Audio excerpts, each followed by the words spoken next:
अच्छा मोहतरम, ये पेज नंबर 9 निकालें कल वाले नोट्स का, पेज नंबर 10।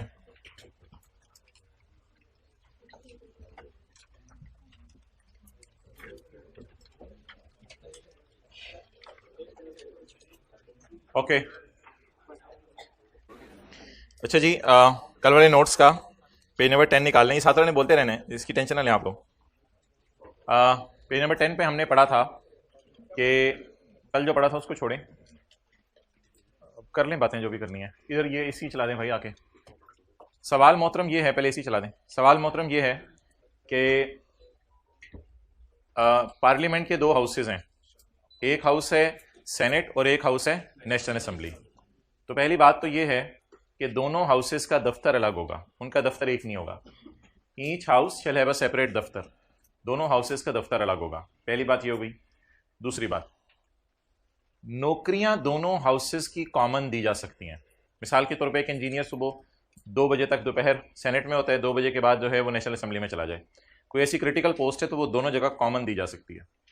हाउएवर नौकरियां common to both houses can be awarded, दोनों हाउसेस के लिए कॉमन नौकरियां दी जा सकती हैं। तो लिखें, एक बंदा दोनों जगह इंजीनियर हो सकता है, एक बंदा दोनों जगह इंजीनियर के तौर पे काम कर सकता है, एक बंदा दोनों जगह इंजीनियर हो सकता है। नेक्स्ट।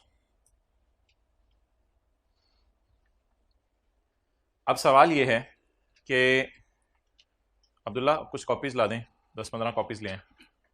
अब सवाल यह है कि इन लोगों में जो हायरिंग होनी है, यानी कुछ स्टाफ नेशनल असेंबली में रखा जाएगा, कुछ सेनेट में रखा जाएगा, कोई टाइपिस्ट होंगे, कोई गार्ड होंगे, कोई और लोग होंगे, इनको नौकरियां कौन देगा? तो पॉइंट 2 कहता है कि नौकरियां देगी मजलिस शूरा, लेकिन ये तो एक इदारा है। तो पॉइंट 3 ने क्लियरली बता दिया कि मजलिस शूरा से मुराद मेरी स्पीकर और चेयरमैन है, ये लोग असल में नौकरियां देंगे। ये था जी आर्टिकल 87। सेक्रेटेरिएट्स यानी उनके दफातर में नौकरियां, सेक्रेटेरिएट्स के नाम से पेपर में सवाल आएगा। तो मजलिस शूरा में रेगुलेट, रिक्रूटमेंट का मतलब है hiring, may regulate the hiring of persons appointed to secretarial staff of both houses. The speaker or chairman may, with the approval of president, make rules regarding regulating the recruitment and hiring of persons appointed to secretarial staff of both houses. Secretarial staff of both houses. Secretarial staff से मुराद लिखें employees. Secretarial staff से मुराद लिखें employees.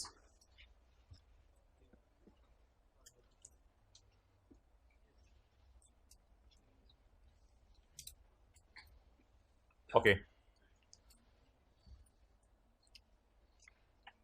तो point 2 और 3 की heading है नौकरी कौन देगा।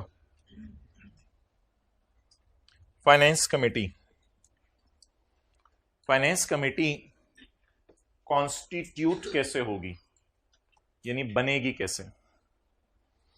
फाइनेंस कमेटी में स्पीकर होगा और चेयरमैन होगा। स्पीकर किसका होता है, कल पढ़ा था, नेशनल असेंबली का, और चेयरमैन सेनेट, और इसहाक दाद साहब होंगे minister of finance. Finance Committee में ये 3 लोग होंगे या और कोई बंदा जो नेशनल असेंबली या सेनेट बता दे। फाइनेंस कमेटी का काम क्या है, कुछ भी नहीं, फारक काम है। काम इसका ये है बस खर्चे देखना, किसके, नेशनल असेंबली के और सेनेट, दोनों के खर्चे, जैसे बिजली के बिल, मुलाजमीन की तनख्वाहें वगैरह। The expenditure of National Assembly and Senate shall be controlled by National Assembly और सेनेट एक्टिंग ऑन द मशवरा of Finance Committee. The Finance Committee may make rules for regulating its procedures. तो ये सवाल आएगा नौकरियों के एतबार से, रिक्रूटमेंट, और ये आएगा एक्सपेंडिचर्स। ये मेन बात है। नौकरियां किसने देनी है, आर्टिकल 87 में लिखा हुआ है। खर्चे कैसे मैनेज करने हैं, ये आर्टिकल 88 में लिखा हुआ है। ओके, चलें जी, जरा सेल्स टैक्स का पहले सवाल फारिग कर लें, पता चले फिर उसके लिए टाइम ही ना बचे एंड पे। Chapter number 21।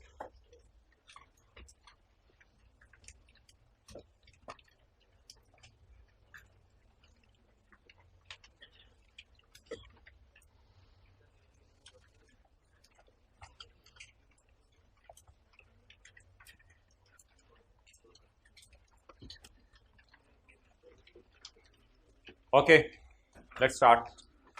सेल्स कल हो गई थी, आज हम परचेज की तरफ मूव करते हैं। Purchase from registered suppliers taxable goods, tax दिया होगा जी, बिल्कुल दिया होगा। ये कल वाला हमने फॉर्मेट खोला हुआ है, मैं उसी को आगे लेके चल रहा हूं।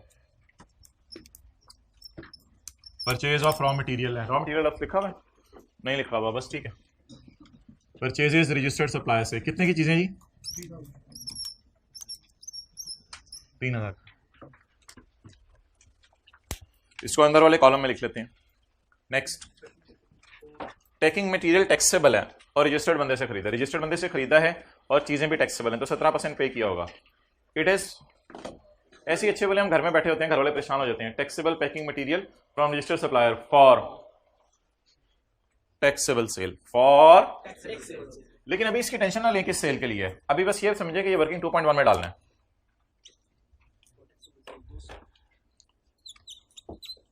Working 2.1, purchase of packing material हलाल for taxable sale, purchase of packing material for taxable sale. Purchase पे साथ साथ 17% लगाते रहे। परचेज की अमाउंट जी जी, इसके बाद में टुकड़े कर देंगे। This purchase is for taxable sale.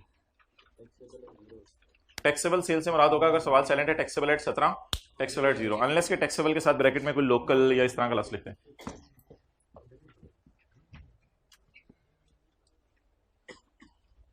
Taxable packing material from registered supplier for exempt cell.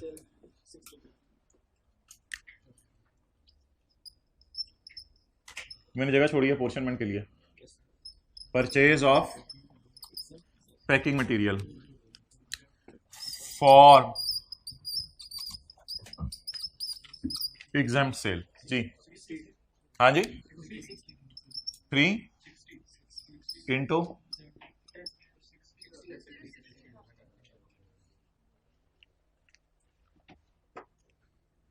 this is purchase of packing material for exempt sale. Okay,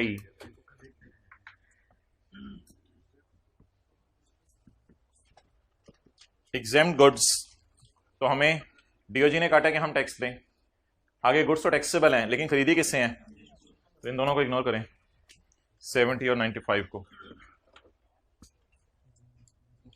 जी मोहतरम, purchase of exempt goods of ₹70। आगे purchase of from unregistered persons of ₹95। Ignore नहीं, ignore.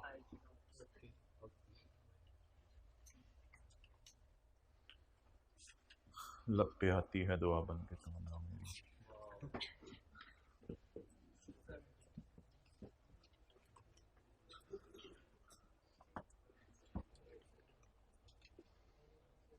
चलें जी, आगे चलें। Adjustments पढ़ना शुरू करते हैं। साथ वाले के रजिस्टर पे पहले लिखते हैं, जिया करता है क्या यूं ही मरने वाला। पर रजिस्टर पे लिखना था, जबानी नहीं याद करना था। पॉइंट फोर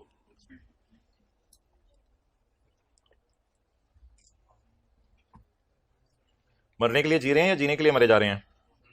अच्छा, को जवाब नहीं देना होता थी बात। Taxable goods purchase from registered suppliers include. आपको फील हो रहा है आजकल हम मंजिल की तरफ रवां दवाएं और मंजिल निहायत ही करीब नजर आ रही है। अच्छा, purchase from registered suppliers include, इसमें कुछ पड़ा हुआ है। हमारा सफर शुरू हुआ था टैक्स ईयर की डेफिनेशन से। अल्लाहु अकबर।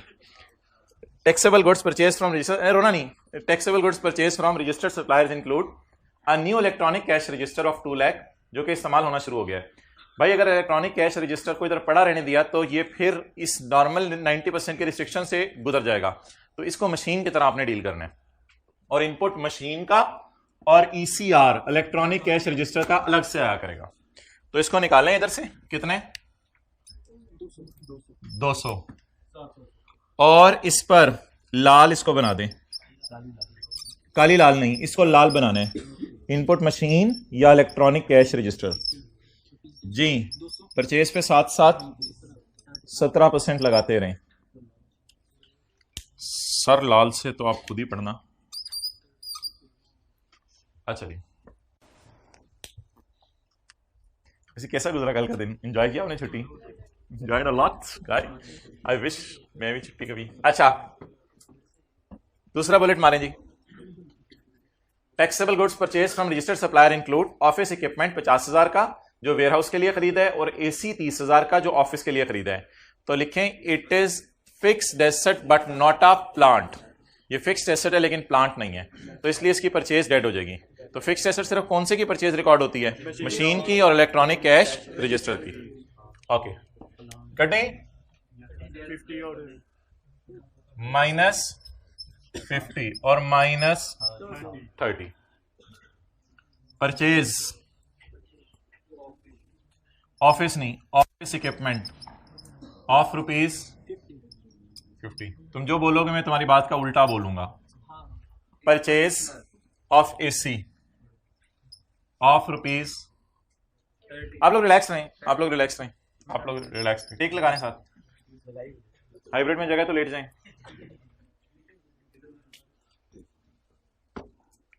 ओके चलें जी, ये एडजस्टमेंट्स पढ़ें।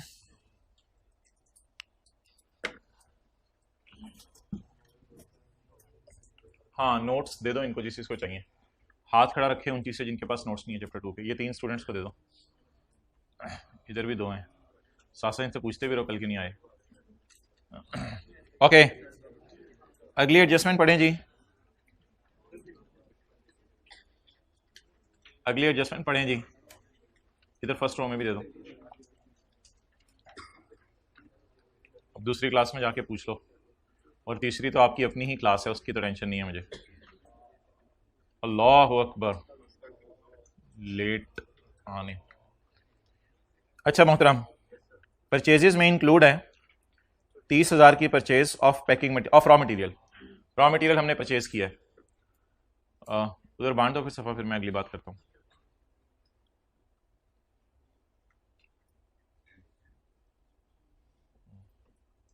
ये ना बांटो, ये तो कल आया था, आज वैसे ही ले रहे शुगर लगाने के लिए।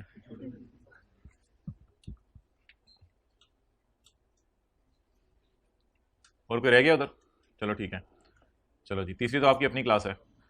चलें जी, purchase include amount of 30,000 paid for purchase of raw material, however only 30% of goods were supplied during February. हमने पैसे दे दिए हैं 30,000 के, हमने पैसे दे दिए हैं 30,000 के, लेकिन उसमें से 30% चीजें यानी 9,000, उसमें से 9,000 की चीजें आई हैं जिनका बिल भी सप्लायर ने भेज दिया है। याद रखिएगा, जब हम परचेज कर रहे हो ना, तो परचेज इनवॉइस का लफ्ज हम बोलते हैं, सेल इनवॉइस का लफ्ज नहीं बोलते। उसने बिल इशू किया है और हमने चीजें रिसीव करके परचेज की इनवॉइस रिसीव की है। आप मुझे बताएं कितनी चीजें आई हैं और उसके साथ कितने बिल आए हैं? 9,000 की चीजें आई हैं और 9,000 के ही बिल आए हैं। अगली बात लिखें, it means we do not hold invoices. It means we do not hold purchase invoices.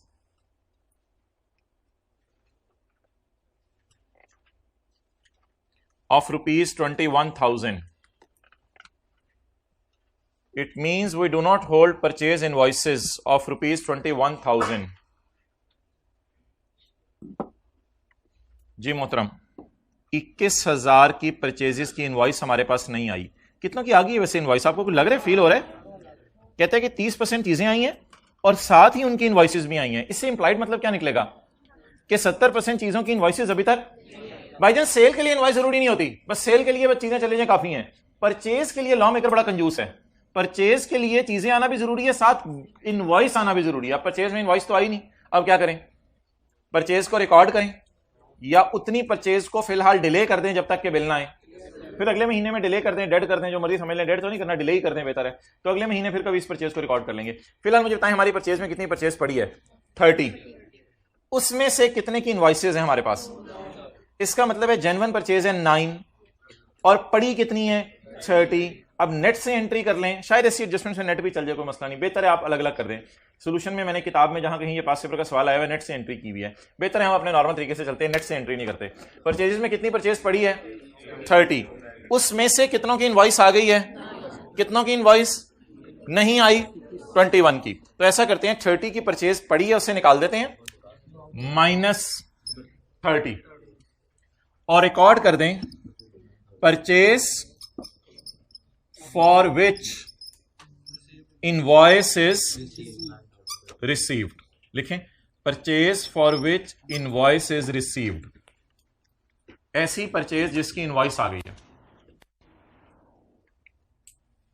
जी। कितना?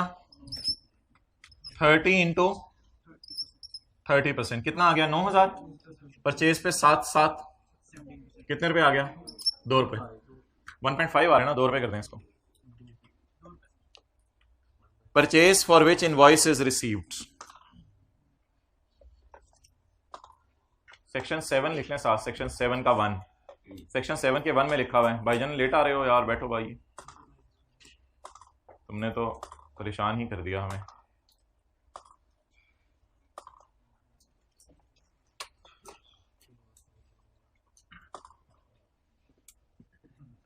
तो 30,000 की परचेजेज हैं, उसमें से 30% चीजें आ गई हैं, साथ उनके बिल भी आ गए हैं।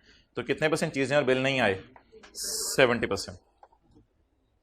नेक्स्ट, वायर्स और केबल्स 50,000 की हैं और सैनिटरी फिटिंग्स 90,000 की हैं। ये आइटम्स आप यूज कर रहे हैं फैक्ट्री की बिल्डिंग के लिए। तो बता दें अगर ये फैक्ट्री की बिल्डिंग के लिए यूज कर रहे हैं,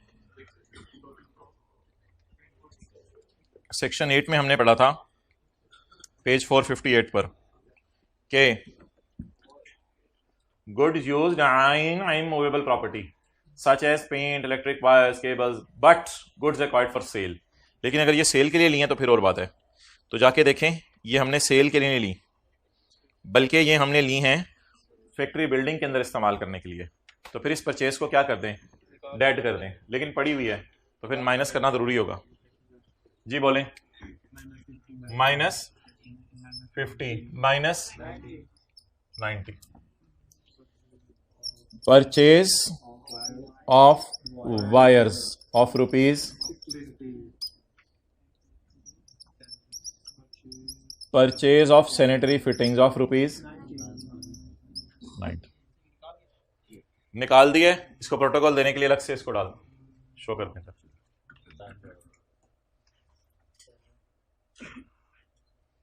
दोस्त किधर है आपका? आगे बैठे। Okay,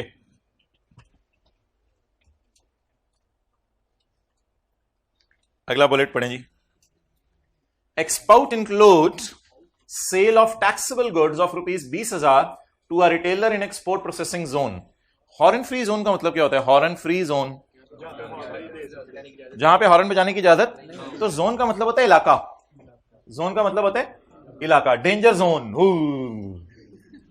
silence zone, library, library silence zone, library silence zone. ये 10 दफा दिन में बोला करें, फिर लाइब्रेरियों में शोर खत्म होगा। सुनने में ऐसा ऐसा खत्म हो रहा है। Library zone, silence zone. अच्छा चलें वापस आ जाएं, कोई और बातें शुरू हो गई थी। जोन क्या होता है? जोन इलाका। जोन होता है इलाका। ये एक्सपोर्ट प्रोसेसिंग जोन पाकिस्तान में होगा। पाकिस्तान में कोई इलाका होगा जहां से एक्सपोर्ट होती होंगी चीजें। हमने एक्सपोर्ट सेल जो हमारी है 1 लाख की, इसमें हमने डालनी है वो चीजें जो कि हमने पाकिस्तान में एक्सपोर्ट प्रोसेसिंग जोन को बेची हैं। आप बताएं, अगर मैं किसी ऐसे बंदे को चीजें बेचूं जो खुद एक्सपोर्टर है, तो मेरी सेल एक्सपोर्ट है या उसकी? तो उसकी एक्सपोर्ट सेल है, तो मेरी तो एक्सपोर्ट सेल ना है। तो इसको रिक्लासिफिकेशन की एडजस्टमेंट लेंगे। ये एक्सपोर्ट सेल है कितनी? 100 में से माइनस करें 20, 100 में से माइनस करें 20 और इसको ले जाएं sale to export processing zone. हमारी सेल 0 रेट होगी या आगे उसकी सेल 0 रेट होगी? तो 0 रेट सेल से निकाल के टैक्सेबल में डाल दें। लेकिन टैक्सेबल की वर्किंग कर रहे हैं हम, तो यहां से निकाल के फिर टैक्सेबल में डाल दें 20 नहीं, ट्राई करो 20।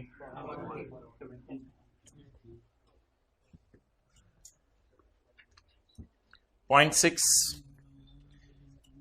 exempt sale include distribution of free samples of exempt goods. Value of such goods is 10,000. जी बताएं क्या करें?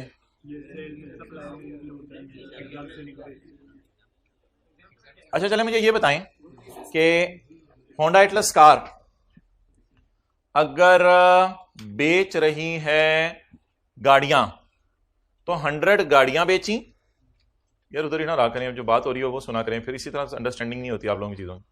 होंडा एटलस कार बेच रही है गाड़ियां, तो 100 गाड़ियां बेची और 2 गाड़ियां सैंपल के तौर पे दे दी, तो सेल कितने पे बुक करेगी? 102 पे। इसी तरह होली कुरान बेचने वाले ने 10 कुरान बेचे और 1 सैंपल के तौर पे दे दिया, सेल कितने पे बुक करेगा? 11 पे। लेकिन ये 11 की एग्जाम्प्ट सेल होगी। ये नहीं कह देना कि उसमें से 10 कुरान जो है वो एग्जाम्प्ट डालें और एक जो सैंपल पे बेच दिया वो टैक्सेबल डालते हैं, भाई वो वैसे ही एग्जाम्प्ट है। तो इसलिए एग्जाम्प्ट सेल में एग्जाम्प्ट सैंपल का पड़े होना कोई मसला नहीं, ये एग्जाम्प्ट ही रहेगी, ये टैक्सेबल नहीं हो जाएगी क्योंकि खुद एग्जाम्प्ट है। हाँ अगर लिखा होता ना एग्जाम्प्ट सेल में पड़ा हुआ है free sample of taxable goods, फिर और बात होती है, फिर निकाल के टैक्सेबल में डाल देते। अभी इसको पड़ा रहने दें। तो आई कैप ने तो कुछ ऐसे लिखा था 50 के साथ स्टार डाल के इंक्लूडिंग 20 इंक्लूडिंग 10, इसमें 10 पड़ा हुआ है, बस इस तरह स्टार डाल के आप भी लिख दें इंक्लूडिंग 10, यानी 10 इसमें पड़ा हुआ है, लेट इट बी, पड़ा रहने दें। बैग मेकर का लेटर पड़ा हुआ है, पड़ा रहने दें, आपका ही है। बैग में अगर सिगरेट की डब्बी खुदा ना खास्ता पड़ी हुई है, पड़ी रहने दें, हद होगी, इस्तेमाल कर करके फेंक दें।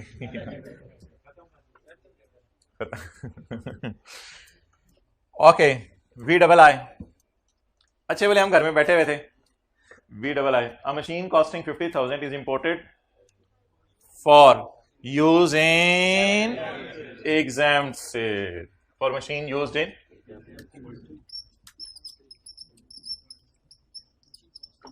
परचेज ऑफ मशीन, लाल क्या कहता है, चले रहने दें। परचेज ऑफ मशीन, ये 12 जनवरी में पढ़ना शुरू होता है, मार्च में जाके क्लियर होगा ये। For exempt sale. अच्छा छोड़ें यार, आप लोगों की रिक्वेस्ट है कि आपको मोटिवेट किया जाए। ये चीज तो पढ़ा करें यार आप लोग। अच्छा, purchase for exempt sale, purchases पे साथ साथ क्या लगाते रहे? 17% लगाते रहे, 50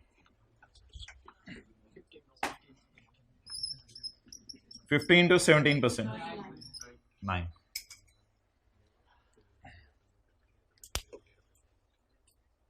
Okay, don't take panga because panga is not changa. चले, point VII, sales tax credit. Input के लिए टैक्स क्रेडिट क्लास इसलिए यूज होता है, इसको इनपुट लिखें, इनपुट के लिए टैक्स क्रेडिट क्लास इसलिए यूज होता है, वैसे आउटपुट के लिए भी कभी कभी आई प्लस यूज करता है, टैक्स डेबिट। इनपुट के लिए ना टैक्स क्रेडिट क्लास इसलिए यूज होता है क्योंकि ये माइनस होना होता है न्यूमेरिकल के फेस पे, इसलिए टैक्स की छूट टाइप इसको समझ लें। तो टैक्स क्रेडिट का मतलब लिखा करें इनपुट, और टैक्स डेबिट आ गया खुदा ना खास्ता कभी लफ्ज तो वो आउटपुट होगा। बहरहाल टैक्स क्रेडिट बेनिफिट है, इनपुट को बेनिफिट कहते हैं, तो इसको टैक्स इनपुट लिख लें। Input brought forward from January amounted to 245, वो एडजस्टमेंट जो इतनी सी आती थी और हमेशा आती थी, आज उसने भी एक रंग दिखाया गिरगिट की तरह, फुल स्टॉप। वो आगे बोली और यार चुप, तू भी बोलने लगी। आप कहते हैं हाँ मैं भी बोलूंगी, सबको आगे बोलने का राइट है तो मैं भी आज बोल के दिखाऊंगी। चल बता क्या मसला तेरे में। अच्छा ये वैसे अमाउंट क्या है 245? ये 245 वो अमाउंट है जो पिछले महीने हम इनपुट माइनस करना चाह रहे होंगे। ये पता है 245 क्या है? आज पूरी तफसील से सुन लें। जब कभी जनवरी का न्यूमेरिकल सॉल्व हुआ होगा ना, ये तो हम फरवरी का कर रहे हैं, जब कभी जनवरी का न्यूमेरिकल सॉल्व हुआ होगा ना, तो जनवरी के न्यूमेरिकल के अंदर जो है वो हमने वर्किंग 1 में परचेजेस डाली होंगी यहां, इस काली को हम लेके गए होंगे इधर और काली को तकसीम करके यहां निकाला होगा और ब्लू डब्बे में इसको डाला होगा, इधर देख ही नहीं रहे। फिर इस इनपुट को न्यूमेरिकल के फेस में हमने माइनस करने की कोशिश की होगी। जब इस इनपुट को न्यूमेरिकल के फेस में माइनस करने की कोशिश की होगी तो लोअर ऑफ की वजह से 245 खुदक के बाहर आ गया होगा कि मैंने नहीं माइनस होना, जम मार के ना 245 ऐसे करके एकदम बाहर आ गया होगा कि मैंने नहीं माइनस होना, मुझे अगले महीने माइनस करना। ये असल में जनवरी की परचेज होती है 245, ऐसा ही है ना। जनवरी का वो इनपुट जो जनवरी में माइनस, फिक्रे का उर्दू तर्जमा तो यही है, इनपुट ऑफ जनवरी जो जनवरी में माइनस नहीं हो सका। असल में जनवरी में कोई चीजें हमने खरीदी होंगी, उसका इनपुट जनवरी में माइनस नहीं हो सका होगा ड्यू टू रिस्ट्रिक्शन ऑफ 90%। इसमें पड़ा है एक और इनपुट 1,20,000 का, यानी ऑब्वियसली चीजें तो जनवरी में खरीदी होंगी ना। फिर इसमें एक इनपुट पड़ा है 1,20,000 का, जो कि कीमियाई चीज का है, which could not be used. जागते रहना भाइयों। ओ यार, आपको एक चीज बतानी थी, कल से शुरू हो रहा है लॉसेस का चैप्टर, उसमें यानी सैलरी, बिजनेस, कैपिटल गेन आ रहा होगा और फिर अदर सोर्स में लॉस आ रहा होगा, फिर हमने देखना होगा उसको नेट कर सकते हैं या नहीं। तो इसलिए लॉसेस का पूरा चैप्टर एक सिलेबस में ऐसा है जिसके लिए अकल चाहिए। तो आप लोगों ने बस नींद पूरी करके आना है, ये इंश्योर करना है। जितने दिन लॉसेस का चैप्टर चल रहा है ना, घर वालों को जरा साइड पे मुझे सोने दें, 6 घंटे कम से कम नींद पूरी करके फ्रेश माइंड के साथ आपने आया करना है। तो इसलिए लॉसेस के चैप्टर में जरा ध्यान रखिएगा, कल से लॉसेस के न्यूमेरिकल्स हमने शुरू करने हैं। अच्छा जी, sales tax brought forward from January is 245। जनवरी के महीने का इनपुट है 245। इसमें एक इनपुट पड़ा है 1,20,000 का, जो कि एक केमिकल में हमने पे किया है, which could not be used before the expiry date. Expiry date से पहले यूज नहीं हो सका, यानी हम सेल करना चाह रहे होंगे, नहीं हो सका, कोई बंदा नहीं आया और वो केमिकल अब एक्सपायर हो गया। एंड दैट वाज कॉन्सिक्वेंटली ठा इन फरवरी 17, और हमने अपने महीने में इसको ठा कर दिया। अब मुझे बताएं, हमने क्या पढ़ा था कि डिस्ट्रॉयड गुड्स पर, 3-4 सफे पीछे, डिस्ट्रॉयड गुड्स पर इनपुट माइनस करने की इजाजत है या नहीं? नहीं है। The input, page 486, the input in respect of shall not be, destroyed चीजों पे इनपुट माइनस करने की इजाजत नहीं। अब जनवरी में तो हम ले चुके हैं और रिस्ट्रिक्शन की वजह से पूरा माइनस नहीं हो सका था। अब फरवरी में चीजें क्या हो गई? डिस्ट्रॉय हो गई। तो क्या अब ये इनपुट को जेन्युइन रहने दें या अब जाली करार दे दें? क्या 245 की परचेज में ऐसी परचेज का इनपुट पड़ा होना चाहिए जो परचेज डेड हो चुकी है? तो डेड परचेज का इनपुट माइनस करने की इजाजत नहीं है। लेकिन ये क्या हमारे महीने की परचेज में पड़ा है कि वर्किंग वन में से माइनस करूं, या ये पिछले महीने के इनपुट में रिकॉर्ड हुआ था? पिछले महीने का इनपुट हमारे न्यूमेरिकल के फेस पर आता है ब्रॉड फॉरवर्ड के नाम से। तो ब्रॉड फॉरवर्ड के अंदर पता चला कि एक जाली चीज पड़ी हुई है। जिंदगी में ऐसा भी तो हो सकता है कि ब्रॉड फॉरवर्ड में जाली चीजें पड़ी हो, तो जहां पड़ी हो वहीं से निकाली जाती है या कहीं और से निकाली जाती है? वहीं से निकाली तो बैग के अंदर अगर कैलकुलेटर, बैग के अंदर अगर कोई सिगरेट की डब्बी पड़ी है तो बैग से निकाली जाएगी या जाके एसी में से निकाली जाएगी? जादू की क्लास हो रही है इधर। तो जो चीज जहां पड़ी है उसको वहीं से निकाला जाएगा। तो ये पड़ी किस में है? सेल में। हाथ धो गई है पूरी। ये पड़ी किस में है? ब्रॉड फॉरवर्ड में। तो जहां पड़ी है वहां से निकाल दें। इंशाल्लाह इकट्ठे निकालेंगे इसको, टेंशन नहीं, बंदे बंदे बुलाएंगे और पूरा ड्रैग एंड ड्रॉप करेंगे। ओके, शुक्र है सारी फिगरें 100 पे पड़ी हुई हैं, इसलिए हम साथ साथ 17 लगाते रहे हैं, पता चले लिखा होता। अच्छा, सारी figures are excluding sales tax. नहीं चलेगा। अब कैलकुलेटर पकड़ो, अब तो टोटल्स होने हैं। तो इस एडजस्टमेंट को मैंने छोड़ दिया। अब आप शुरू करें।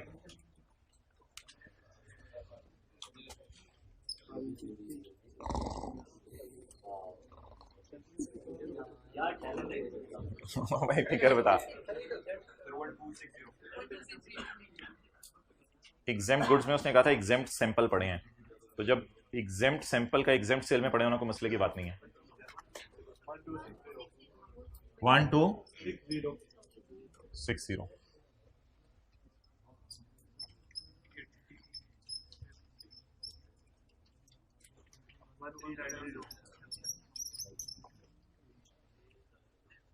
आज वजीर ने कहा बादशाह सलामत को बुलाया जाए। बादशाह सलामत आए। बादशाह सलामत आप क्या कहेंगे? काली को बुलाया जाए। बादशाह सलामत आज काली हाजिर है, आज लाल भी है।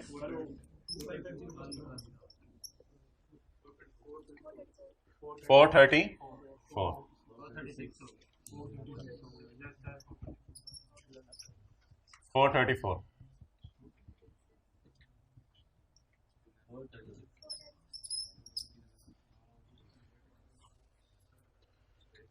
काली को बुलाया जाए। इसको थोड़ा सा करीब करके क्यों मैं लिख रहा हूं 1390 पे? और भी चीजें होंगी। तो लाल को हाजिर किया जाए। लाल को हाजिर किया जाए। लाल बोले।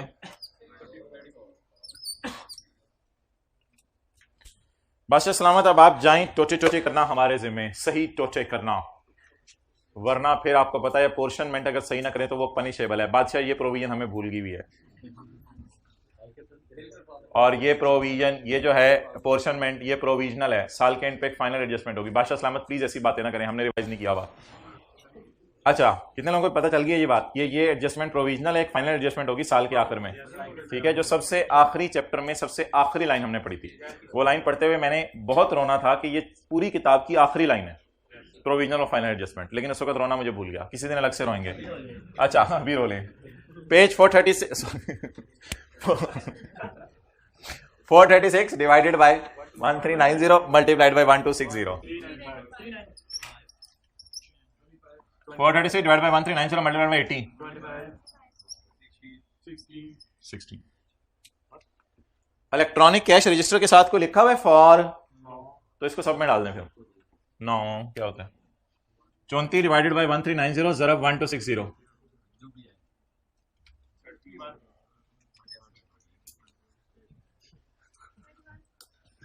आ गया मैं।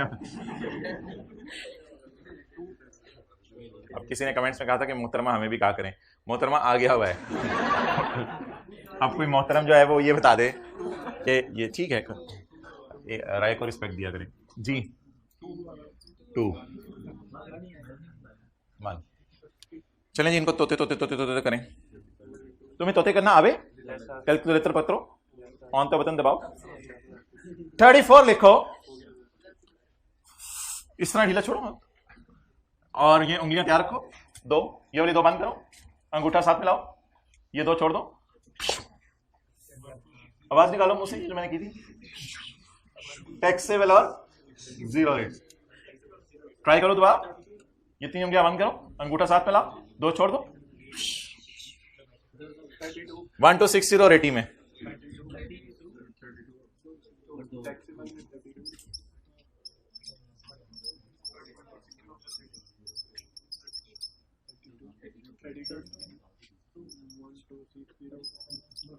पेड़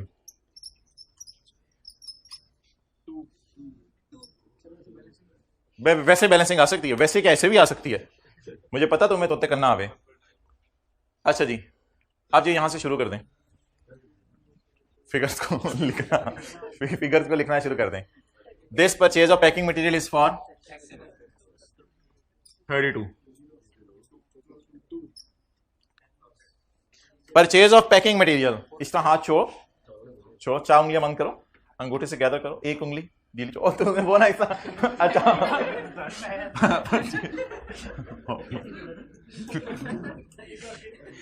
भाईजान चोर है इधर, मैंने कहा शो हो रहा है इधर। नेक्स्ट। अच्छा ये मशीन है, this machine is for +9। Class में वो बच्चा ढूंढ के दें जो 32+2+10 का टोटल करके कोई फिगर निकाल रहा है। मंड दे कड़ा सिक दे दे, क्या करा है तुमने? मंड दे तो फिर कुछ और हम पंजाबी में समझते हैं, इसलिए प्लीज ना बोला करो। ओके, साथ वाले के सर पे हाथ रखें, शुक्रिया। इज इक्वल टू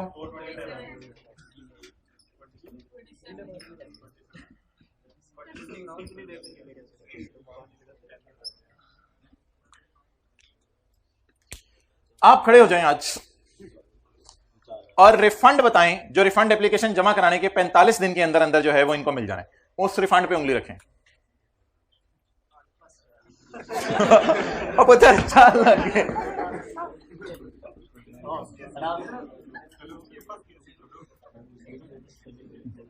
चले उठे। 3% रिफंड बताएं जो 0 रेट के अगेंस्ट जो है वो होना है। चलें और बताएं, रिफंड बताएं जो 45 दिनों के अंदर रिफंड हो जाता है। जल्दी वेल डन। हाँ 27 और 2, बिल्कुल 27 और 2 ये रिफंड होगा ऑन 0 रेट सेल, ठीक है? तो तू क्यों कह रहा है कि तुझे आता है? सर पहली रो में जरा बैठ के देख प्रेशर कितना होता है। 27 + 2 रिफंडेबल ऑन 0 रेट सेल कितना हो जाएगा जी? 29। इसको आप न्यूमेरिकल की चिन्ह पे डाल देंगे, और अगर कोई वो रिस्ट्रिक्शन वाला 90% वाला हुआ तो वो आई वाली जगह पे डालेंगे। बादशाह सलामत, अब आप जाएं। आज वजीर ने हुक्म दिया, वजीर नहीं नीला मार्कर लेके आ। नीला मार्कर किधर है? वजीर नहीं पराठे बना रही है। अच्छा, नीला मार्कर लेके आया जाए। वजीर आप ही मेरे बादशाह हैं। ओह ठीक है, खुश हो गया आप लोग।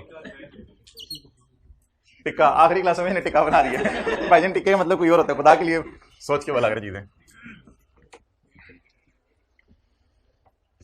ये जो न्यूमेरिकल का फेस है, इसको आप हजरात अगर आप कहते हैं तो मैं आपके लिए दोबारा कर देता हूं सारा।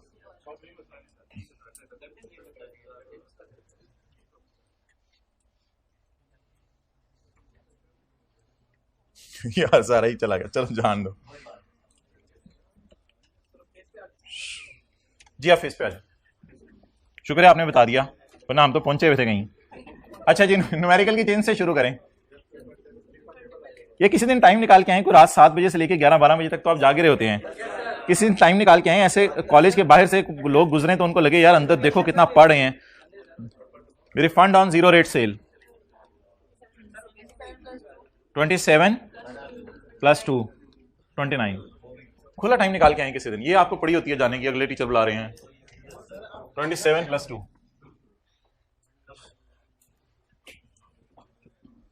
ओके जी। आउटपुट, खड़े हो जाए भाईजान, आप बहुत बोल रहे हैं। हुजैल साहब बहुत बोल रहे हैं, आप खड़े हो जाएं। आउटपुट बताएं किस फिगर पे लगाना है, कैमरा उधर लेके जाएं। आउटपुट किस फिगर के ऊपर कैलकुलेट करना है? जल्दी जाए ना, जल्दी जाएं, उधर बच्चों को नजर ना आवे, तुम्हें तो नजर आवे। आप थोड़ा सा दूर हटके, हाँ बस 1 2 6 0, थोड़ा सा उंगली ऊपर करो। 1 2 6 0। अच्छा 1 2 6 0, कैमरा इधर लाएं। 1 2 6 0 into 17% 214। Less input lower of actual, उंगली रखो एक्चुअल पे 427 रखी, रखो 427। कैमरा इधर लाया जाए, प्लस ब्रॉड फॉरवर्ड, आंखें इधर रखी जाएं। ब्रॉड फॉरवर्ड है कितना? उसमें मसला डिस्ट्रॉयड चीजों का इनपुट डेड हो जाता है।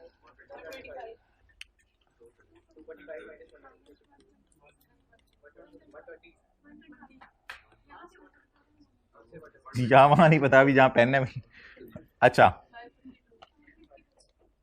552, 90% ऑफ 193। भाईजान 552 और 193 में से तुम्हें क्या लोअर लागे? 193 लोअर लागे। मैं बाहर ले जाऊं इसको, डांटेंगे तो नहीं? बाहर ले जाऊं 193 को। कितना माइनस करने को दिल चाहे? 552। लेकिन कितनी ख्वाहिशात पूरी हो सकी? बाकी ख्वाहिशात मरने के अगले महीने, बाकी ख्वाहिशात अगले महीने। सारी चीजें दुनिया में पूरी करने की कोशिश ना किया करें जी। 552 माइनस 190 359, आइन वाली जगह पे। अच्छा अब जी 214 माइनस 193 21। अच्छा अब आप ऐसा करें जी, कैमरा उधर ले जाएं।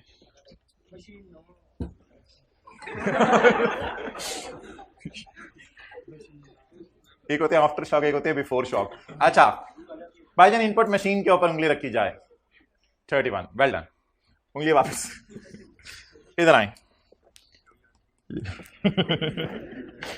Less input machine amounting to rupees बोले।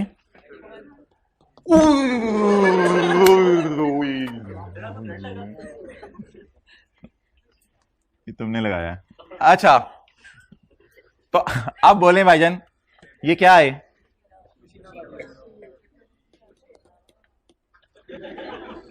अच्छा 21 माइनस 31।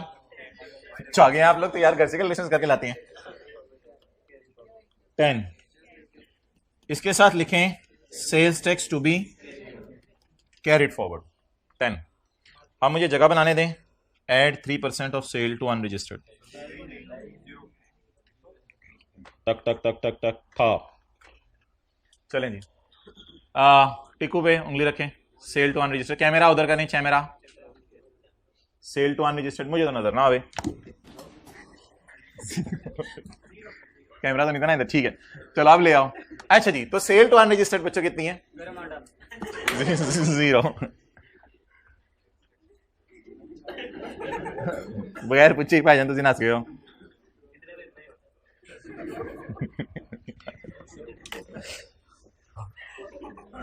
छोड़ो यार, पानी पिए सारे, पानी लाया जाए। है पानी डालने का तरीका बताया जाए बच्चों को। क्या ऊपर कर, ना ना ना ना बड़ा ऐसे नहीं, ऐसे बैक साइड में ना ना ना।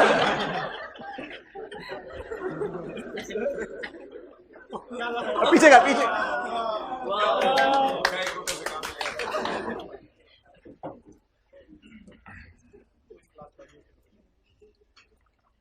अच्छा जी, वो जितने दी सॉरी चैप्टर 2 में आ जाए।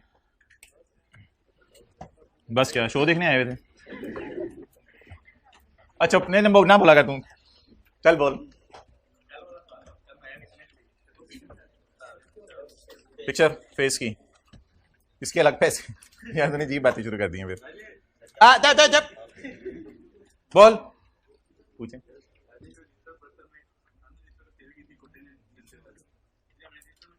वायर सेलर की एग्जांपल मैं आपको क्लास के बाद दिखाऊंगा फैकल्टी रूम में।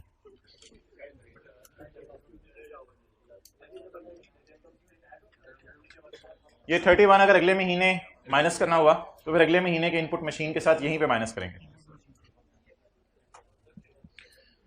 ओके, मुबारक दें साथ वाले को, मुबारक हो। मैं बताता हूं आपके पास से खुशी आई है। मुबारक दें साथ वाले को। बुक खोलें, हमारा पेज नंबर 11 और 12 हो गया है बुक का। 11 और आधा 12।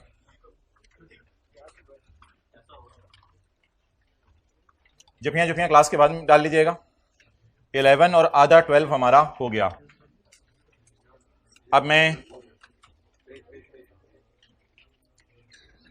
ऐसे ही एक काम करें जरा, पहले मेरे कहने पे ऐसे ही पेज जरा 12 पे आए, पेज 12 पे, पेज 12 पे किताब पे।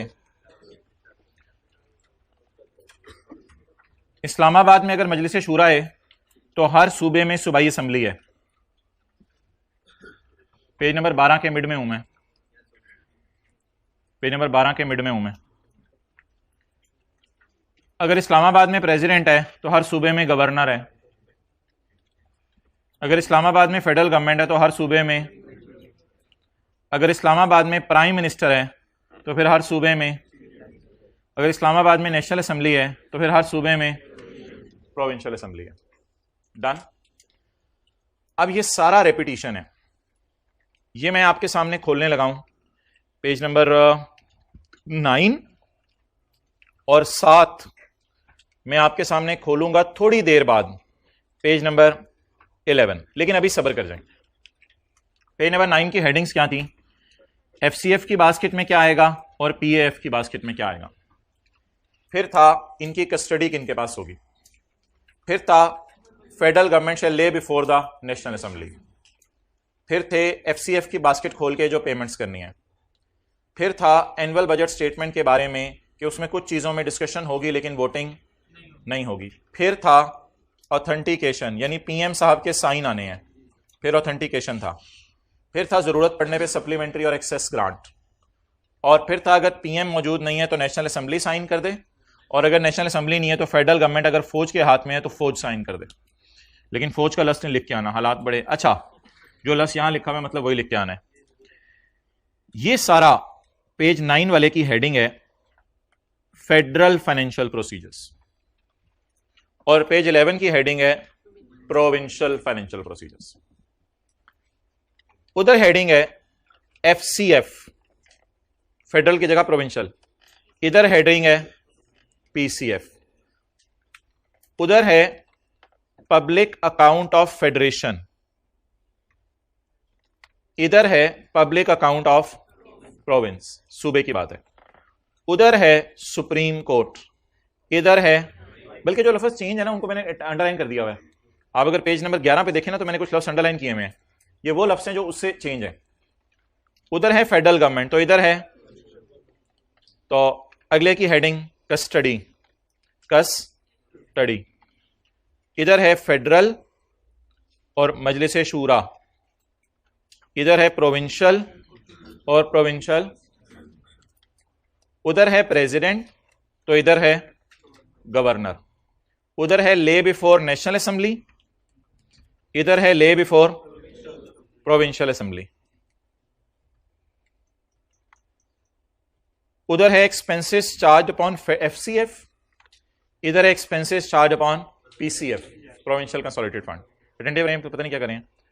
अच्छा, उधर ना काफी ज्यादा तनख्वाहें हैं, तो पहली चेंज आप देखें, इधर तनख्वाहें कम है, इसको स्टार लेवल, इधर तनख्वाहें कम है, बस दो की तनख्वाहें हैं। चीफ इलेक्शन कमिश्नर और इस टाइप की चीजें इधर नहीं है। उधर है फेडरल और इधर है प्रोविंशियल, बस ये चीजें हैं। Next, federal, federal, national assembly, provincial, provincial, provincial assembly. उधर प्राइम मिनिस्टर ने साइन करने थे, यहां चीफ मिनिस्टर ने साइन। उधर नेशनल असेंबली, यहां सप्लीमेंट्री एंड एक्सेस ग्रांट। उधर है फेडरल और इधर है पता नहीं पेज नंबर 11 और 12 से आई कि अपने कभी कोई सवाल नहीं बनाया, वो 9 और 10 में से ही बनाता है, हालांकि बना देना चाहिए उससे, कभी 11 और 12 में से भी बातें तो वही हैं सारी। तो वोट्स ऑन अकाउंट्स, उधर है नेशनल असेंबली और इधर है इधर 3 मंथ्स और उधर 4 मंथ्स, ये पहला फर्क आया। नेक्स्ट, इसके बाद इधर 4 ही है, अगले में 4 ही है। अच्छा, कहते हैं अगर आपको कोई ज्यादा ही समरी चाहिए तो वो ये है कि इन अल्फाज को इनसे आपने बदल देना। वो समरी कहते हैं मैं आपको दे देता हूं किन किन अल्फाज को किन किन से बदलना। तो शुक्र है, ये सबसे बड़ी नेमत थी 127। द रेफरेंस टू प्रेसिडेंट, पहले तो हेडिंग पढ़े ना, provisions of Islamabad are to apply to सूबे। इस्लामाबाद वाली प्रोविजंस ये सूबों के लिए भी हैं। इस्लामाबाद के लिए हमने पढ़ा था आर्टिकल 78 से 86। इसके लिए हमने पढ़ा था 78 से 86। और सूबों के लिए कोई इंटरेस्ट नहीं ले रहे आप लोग, साथ साथ बता नहीं रहे।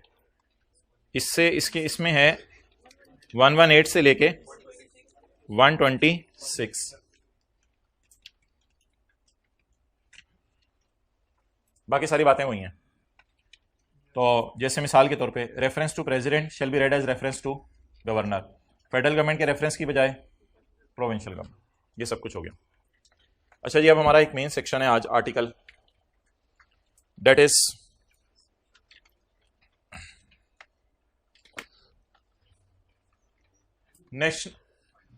नेशनल। ये सुबह फजर के बाद में वेला बैठा हुआ था तो मैंने कहा जरा टाइम बताया करें। नेशनल फाइनेंस कमीशन, सबसे पहला हमारा आर्टिकल कौन सा जी? National Finance Commission. National Finance Commission Pakistan में एक इदारा है जो कि पाकिस्तान क्रिकेट बोर्ड वाला काम नहीं करता। नेशनल फाइनेंस कमीशन किसने बनाना है और इसने क्या काम करना है? प्रेसिडेंट शेल बना एनएफसी, प्रेसिडेंट बनाएगा एनएफसी हर 5 साल में एक दफा, हर 5 साल में एक दफा प्रेसिडेंट बनाएगा एनएफसी।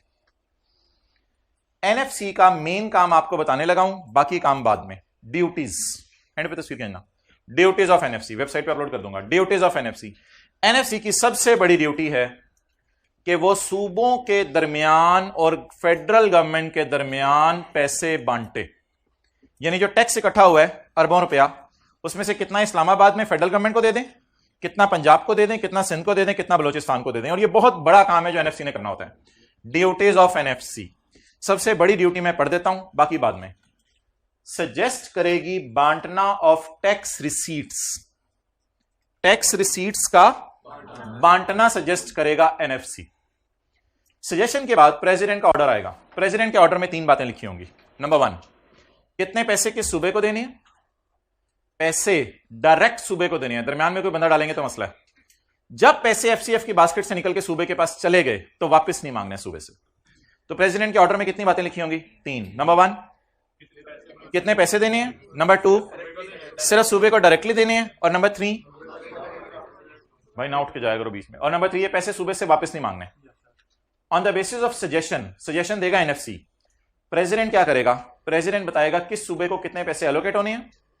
ये पैसे डायरेक्टली सूबे को दिए जाएंगे और ये एफसीएफ की बास्केट में अगेन नहीं डाले जाएंगे। Shall not form part of FCF again.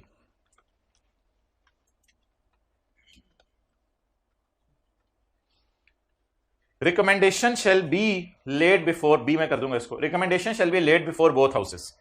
ये जो सजेशन है आप एनएफसी कमेटी की, ये दोनों हाउसेस के सामने, नेशनल असेंबली और सेनेट के सामने पेश की जाएगी। ऑब्वियसली प्रेसिडेंट के ऑर्डर के बाद ही पेश की जाती है, बस बरकत के लिए। प्रेसिडेंट अमेंडमेंट कर सकता है regarding law relating to distribution. पैसों में सूबे बांटने के असूलों को प्रेसिडेंट बदल सकता है। हो सकता है पहले पैसे बांटे जाते हों आबादी की बुनियाद पे, अब पैसे बांटे जाएं कौन सा सूबा रकबे में कितना बड़ा है उस एतबार से, तो पैसे बांटने के असूलों को प्रेसिडेंट बदल सकता है। और अगर दौराने साल किसी सूबे के पास पैसे कम पड़ गए तो प्रेसिडेंट फिर चंदा दे देगा। देखते हैं दोबारा।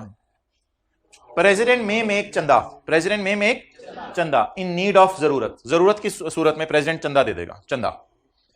ओके, नेक्स्ट और आखिरी बात, ये बातें लॉ में नई आई हैं, 3A और 3B। जब लॉ बना था तब नहीं थी। सूबे के जो पैसे इस साल दिए हैं वो पिछले साल की बनिस्बत कम नहीं होने चाहिए, बल्कि पिछले साल की बनिस्बत ज्यादा होने चाहिए। और दूसरी बात, बाई एनुअल मॉनिटरिंग होगी, यानी हर 6 महीने बाद देखा जाएगा कि ये सारा सिस्टम सही चल रहा है या गलत चल रहा है। शेयर ऑफ सूबा shall not be less than previous तोहफा। प्रीवियस तोहफे से कम पैसे नहीं देने, प्रीवियस तोहफे से ज्यादा पैसे देने। चलें जी, लेट स्टार्ट। कौन बनाएगा कमेटी? मोबाइल यूज करेंगे साथ साथ। कौन बनाएगा कमेटी? प्रेसिडेंट। 5 साल बाद, 5 साल बाद एक कमेटी बनाया करेगा। इस कमेटी में ना लोग होते हैं 3, फाइनेंस मिनिस्टर फेडरल गवर्नमेंट का इसाक डार, और फिर सूबों के अलग अलग फाइनेंस मिनिस्टर। ये 2 किस्म के लोग होते हैं कमेटी में। अगली बात, एनएफसी की ड्यूटीज। एनएफसी की जी 4 ड्यूटीज हैं, मैंने सिर्फ एक बताई थी अभी। ड्यूटी नंबर 1, सजेशन देगी टैक्स का आना सूबों में कैसे बांटा जाए। दूसरी सजेशन, चंदा कैसे दिया जाए अगर जरूरत पड़े। तीसरी सजेशन बिल्कुल एक नई है, पाकिस्तान की हुकूमत की बोरोइंग पावर क्या है, यानी कितना पैसा हम बाहर से लोन ले सकते हैं, उससे ज्यादा अगर ले लिया तो शायद मुल्क का दिवालिया हो जाए, तो कितना पैसा बाहर से लोन ले सकते हैं। और चौथी भी कोई चीज होगी। प्रेसिडेंट के ऑर्डर तो आपको याद हो गया, इसमें 3 बातें हैं। नंबर 1, कितने पैसे देने हैं किस सूबे को। नंबर 2, डायरेक्ट सूबे को देने हैं। और नंबर 3, वापस नहीं लेने।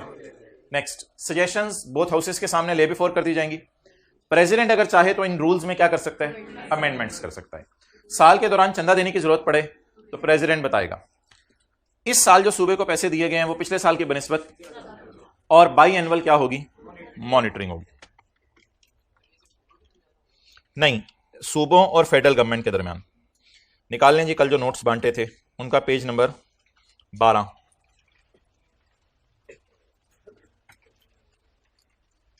सबसे पहला सवाल, कॉन्स्टिट्यूशन ऑफ एनएफसी। जगा दें साथ वाले को। Constitution of NFC, the president shall at intervals not exceeding 5 years बना एनएफसी कंसिस्टिंग ऑफ, इसमें कौन कौन होगा जी। नंबर 1 बता दें, minister of finance of federal government, page 12। Minister of finance of federal government. ये बहुत अच्छा किया, कल जो मैंने नोट्स बांटे ऑनलाइन वालों ने भी घर में बुक के ऊपर वो सारा वैसे ही नोट कर लिया, ये बहुत अच्छा किया था। आप लोगों ने भी घर में ना बुक पे नोट, बहुत अच्छा। The president shall at intervals not exceeding 5 years एक एनएफसी बनाएगा। एनएफसी में होगा minister of finance of federal government, और होंगे minister of finance of and such other persons as may be appointed by president after मशवरा of governors of सूबे। NFC की duties 4 हैं। It shall be the duty of NFC to make suggestions, लिखें, to make suggestions. It shall be the duty of NFC to make suggestions to president regarding suggestion number 1, हुकूमत और सूबों के दरमियान कैसे पैसे बांटे या कितने पैसे बांटे जाएं। ये पहली बात होगी। ये वाली इंग्लिश थोड़ी सी ना आपने याद अभी कर लेनी है। द बांटना, बोले, ऑफ टैक्स रिसीट, यानी टैक्स आया होगा ना उसे बांटना है। द बांटना of pizza received, pizza receive होते घर में फिर बांटा जाता है। द बांटना of tax received between federation and provinces. Next, जागते रहें। द मेकिंग ऑफ चंदा, द मेकिंग ऑफ चंदा इन जरूरत के केस में, इन जरूरत के केस में चंदा देना। चंदा कौन देगा, किसको देगा? फेडरल गवर्नमेंट देगी प्रोविंशियल गवर्नमेंट को। फेडरल गवर्नमेंट प्रोविंशियल गवर्नमेंट को कहेगी मैं आपके लिए चंदा लेके आई हूं, चंदा। Point C, exercise by federal government and provincial government of the borrowing, Urdu में उधार किस हद तक लिया जाए, यानी कितनी पावर है मुल्क में उधार लेने की। Next, any other finance matters referred by president. तो ये किसकी ड्यूटीज हो गई? एनएफसी की। अगला आपको मैं पढ़ा दूंगा, पॉइंट 3 छोड़ें भी, पॉइंट 3A। अच्छा, अब इसकी जरूरत नहीं है क्योंकि वो हम अपलोड कर दिए ना। 3A, द शेयर ऑफ सूबा इन ईच अवार्ड। अवार्ड तोहफा होता है, सजेशन होती है, अमाउंट होती है जो दी गई है सूबे को, जो पैसे दिए गए हैं। कई दफा लोग बोला जाता है सूबे को पैसे अवार्ड कर दिए गए, यानी दे दिए गए। द शेयर ऑफ सूबा इन ईच तोहफा of NFC shall not be less than share in previous award in previous year। previous award कब दिया गया होगा? shall not be less than the share in previous award in previous year। next, monitoring कैसे होगी, जल्दी बताएं, monitoring को highlight कर लें। बायनवली कौन करेगा, कैसे करेगा, ये देख लें। The federal finance minister Ishaq Dar साहब और दूसरे फाइनेंस मिनिस्टर सूबों के shall monitor the implementation of award by annually. इस पैसों के बांटने को बाई एनवली देखेंगे साल में 2 दफा। एंड ले देयर रिपोर्ट्स, और अपनी रिपोर्ट्स ले करेंगे before both houses of Majlis Shura and provincial assemblies. Next, president के ऑर्डर में 3 चीजें बता देंगे किसी को याद हो। नंबर 1, टैक्सेस कैसे बांटे जाने हैं सूबों में? डायरेक्टली उनको दिए जाएंगे पैसे, वापस नहीं डाले जाएंगे। On the basis of suggestion of NFC the president shall specify the share of tax which is to be तकसीम टू ईच सूबा and that share will be paid directly, directly लिख लें, share shall be paid directly to the government of province. Share directly उस province की government को दे दिया जाएगा। And share shall not form part of FCF, again लिख लें आगे, वापस एफसीएफ की बास्केट में ये पैसा नहीं डाला जाएगा।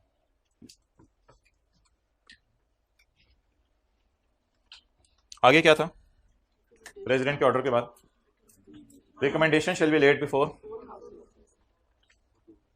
The recommendation of NSC shall be laid before both houses. आगे, प्रेसिडेंट सूबों में पैसे बांटने के असूलों को बदल सकता है।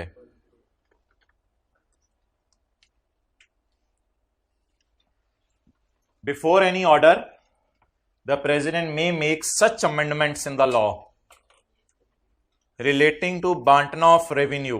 किस किस के दरमियान? वो जो सुबह से लगे हुए, between the federal government and, इसकी उर्दू लिखी हुई है, प्रेसिडेंट सूबों के दरमियान पैसे तकसीम होने के कानून बदल सकता है। आखिरी बात की, प्रेसिडेंट में ग्रांट इन नीड ऑफ, दौरान साल जरूरत पड़ गई तो प्रेसिडेंट ग्रांट दे सकता है। The president may by order may grant to the सूबा in need of assistance and such grant shall be charge upon FCF. चलें जी, रिवाइज करें। एनएफसी कौन बनाएगा? कितने कितने वक्फे बाद? 5-5 साल बाद। एनएफसी में कौन होगा? फेडरल मिनिस्टर फेडरल गवर्नमेंट का और प्रोविंशियल मिनिस्टर्स। एनएफसी की 4 ड्यूटीज हैं, सूबों में पैसे बांटने के असूल, और दूसरा चंदा देना। चंदे में लिखा हुआ था from federal government to provincial government, और exercise of borrowing power of federal government and provincial government लिखा हुआ था। अच्छा, प्रेसिडेंट के ऑर्डर में 3 बातें, ये आपको पता है। ये सजेशन किसके सामने लेकर दी जाएंगी? प्रेसिडेंट पैसों में सूबे बदलने के असूल बांटने के असूल बदल सकता है, और प्रेसिडेंट जरूरत के वक्त क्या दे सकता है? चंदा दे सकता है। अच्छा जी, ये 161 कल पढ़ेंगे, 161 कल पढ़ेंगे। ये ऑलमोस्ट कुछ बातें इनमें से पढ़ी हुई हैं, इसको पढ़ के ख़त्म करें ताकि कल हम लॉसेस का चैप्टर शुरू करें। ये ज़रा ज़बानी सुन लें। प्रेसिडेंट की इजाज़त के बगैर 3 बिल पास नहीं हो सकते। बोलें, 3 बिल पास नहीं हो सकते। 1, सूबों में किस तरह पैसे बांटे जाएं, ये वाला असूल, ये जो भी पढ़ा है, सूबों में किस तरह, इसके असूल किसकी इजाज़त के बगैर नहीं बदल सकते। दूसरा, ऐसा टैक्स लगाना जिसके पैसे सूबे को दिए जाएं, मिसाल के तौर पे अब्बू कहते हैं बेटा वो कुआं में लगा रहा हूं, वो घर में से सिर्फ उस कुएं से जो कमाओगे वो आप ही को दूंगा। इसी तरह ऐसा टैक्स लगाना मुल्की लेवल पे जिसके पैसे फेडरल गवर्नमेंट नहीं कब्जा करेगी, जिसके पैसे किसको दिए जाएंगे, ऐसा टैक्स लगाना जिसके पैसे सूबे को दिए जाएं। इसमें भी किसकी इजाजत की जरूरत होगी, प्रेसिडेंट की। और आखिरी बात, एग्रीकल्चर इनकम की अगर कभी डेफिनेशन बदलनी पड़ी तो वो भी प्रेसिडेंट की इजाजत से बदली जाएगी। प्रेसिडेंट की इजाजत के बगैर यह बिल पास, ऐसा टैक्स लगाना जिसके पैसे बाद में किसको दिए जाएं, सूबे को दिए जाएं। ये बड़ा अच्छा सवाल आ सकते पेपर में, अभी तक आया नहीं, कभी आ जाना चाहिए। Following bills will not be moved in national assembly without the sanction of president. A bill, सिर्फ पहला बुलेट आपको याद करना पड़ेगा, थोड़ा सा मुश्किल है। Which imposes a tax the पैसे of which is allocated to सूबा, उर्दू में लिखी हुई है इसकी। तो ऐसा टैक्स जिसके पैसे किसको दिए जाने हैं, where is the meaning of agriculture, और affects the principles, affects the on which monies are distributed to, इसकी उर्दू नीचे लिखी हुई है। सूबों में पैसों के तकसीम होने के असूल को बदलना किसकी मर्जी के बगैर नहीं हो सकता, प्रेसिडेंट की मर्जी। सूबे को नीचे वाले पॉइंट में एक पावर दी जा रही है कि तुम प्रोफेशनल्स पर, चार्टर्ड अकाउंटेंट्स, इंजीनियर्स, लॉयर्स पर और दुकानदारों पर अगर टैक्स लगाना चाहो तो मजलिस शूरा से पूछ के लगा सकते हो। सूबा में, उर्दू में पढ़, प्रोविंशियल असेंबली टैक्स लगा सकती है प्रोफेशनल्स पर और बला बला। सूबा में impose a tax not exceeding the limit specified by Majlis Shura on persons engaged in professions, trade और एम्प्लॉयमेंट। सूबा इस पर टैक्स लगा सकता है। भैया बुक वापस निकालो, अजीब बंदा है। अगली बात, फेडरल गवर्नमेंट के पास कौन सा फंड होगा, फेडरल कंसोलिडेटेड फंड, और प्रोविंशियल गवर्नमेंट के पास प्रोविंशियल कंसोलिडेटेड। इनमें से अगर ये ग्रांट किसी को करना चाहे पैसे कर दें, मे ग्रांट फॉर एनी पर्पस। ये बात हमने पढ़ी भी है 165। ये बात मैं आपको जबानी बता दूं, पहले तसल्ली से सुनिएगा। एक होती है प्रॉपर्टी और एक होती है प्रॉपर्टी पर इनकम। जैसे एक होती है मुर्गी और एक होती है मुर्गी से अंडे। आपको पता है प्रॉपर्टी पर भी टैक्स लगता है अगर खाली पड़ी हो। एक सेक्शन आया हुआ डीम्ड इनकम, हमने नया पढ़ा था कैपिटल गेन में, कि खाली प्रॉपर्टी पड़ी है उस पर भी अज्यूम कर लो इनकम कमा रहे हो। अच्छा, इस्लामाबाद वाले यानी फेडरल गवर्नमेंट अगर सूबे में जाके कोई प्रॉपर्टी बनाएं या उस पर इनकम कमाएं तो ना उनकी प्रॉपर्टी पे टैक्स देना पड़ेगा, ना उधर इनकम कमाने पे टैक्स देना पड़ेगा सूबे को। पहली बात बताएं, इस्लामाबाद वाले अगर सूबे में जाएं तो कोई प्रॉपर्टी या इनकम उधर उनकी हो तो उस पे सूबे को टैक्स इन्होंने, एंड वाइस वर्सा। सूबे वाले अगर इस्लामाबाद में कोई प्रॉपर्टी खरीदें या बाद में उस पर इनकम कमाएं तो सूबे पर टैक्स फेडरल गवर्नमेंट नहीं ले सकती, सूबे से टैक्स फेडरल गवर्नमेंट नहीं ले सकती। और अगर सूबे वाले दूसरे सूबे में जाके कोई प्रॉपर्टी खरीदें या इनकम कमाएं तो भी टैक्स नहीं देंगे, कि एक्सेप्शन है वो पढ़ाता हूं बाद में, तो भी टैक्स नहीं देंगे। तीन बातें आप बता दें, इस्लामाबाद वाले सूबे में जाकर इनकम कमाएं तो इस पर टैक्स सूबे को नहीं देंगे। सूबे वाले इस्लामाबाद आए या सूबे वाले किसी सूबे और में जाएं तो फिर इस्लामाबाद वाले या दूसरे उन सूबे वालों से टैक्स नहीं ले सकते जो उधर आए में। पढ़ें, फेडरल गवर्नमेंट अपनी प्रॉपर्टी या इनकम पर सूबे को टैक्स जमा, पहली बात होगी। अगली दो बातें, प्रोविंशियल गवर्नमेंट अपनी प्रॉपर्टी या इनकम पर टैक्स नहीं देगी चाहे कोई कानून पार्लियामेंट या किसी और सूबे ने बनाया हो, फिर भी पार्लियामेंट या सूबे वाले कहें टैक्स तो फिर भी हम टैक्स नहीं देंगे। पढ़ें,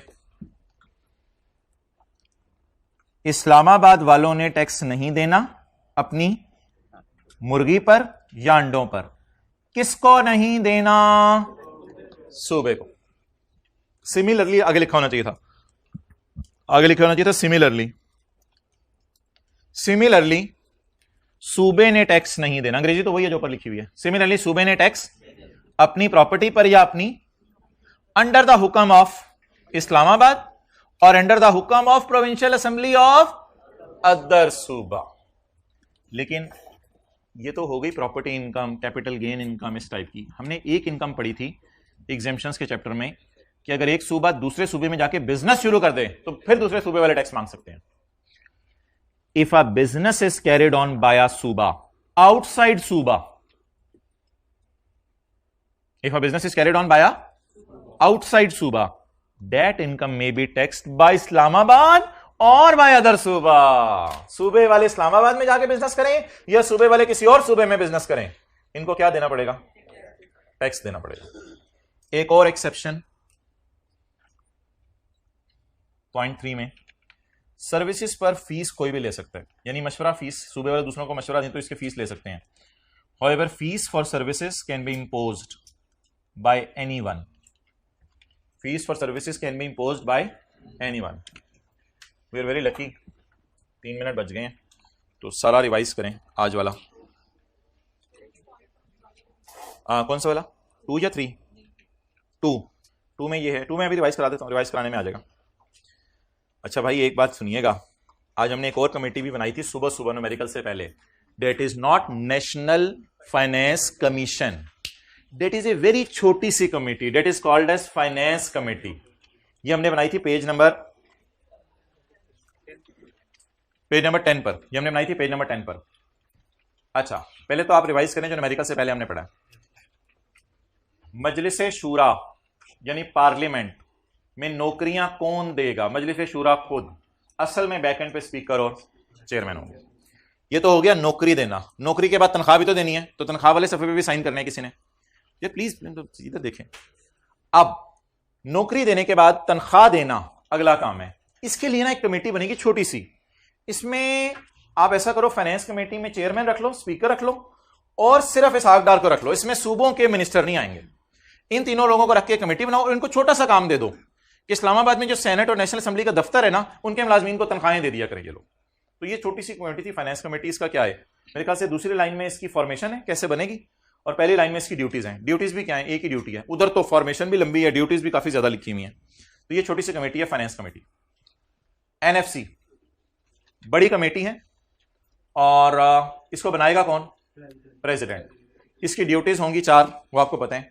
माजरत यार ये मैं कराना भूल गया, ये आप लोगों ने खुद ही पढ़ लेना।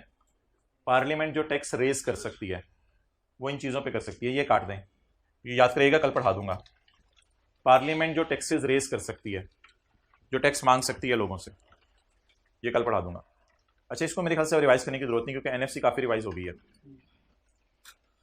3 दफ़ा रिवाइज हुई है।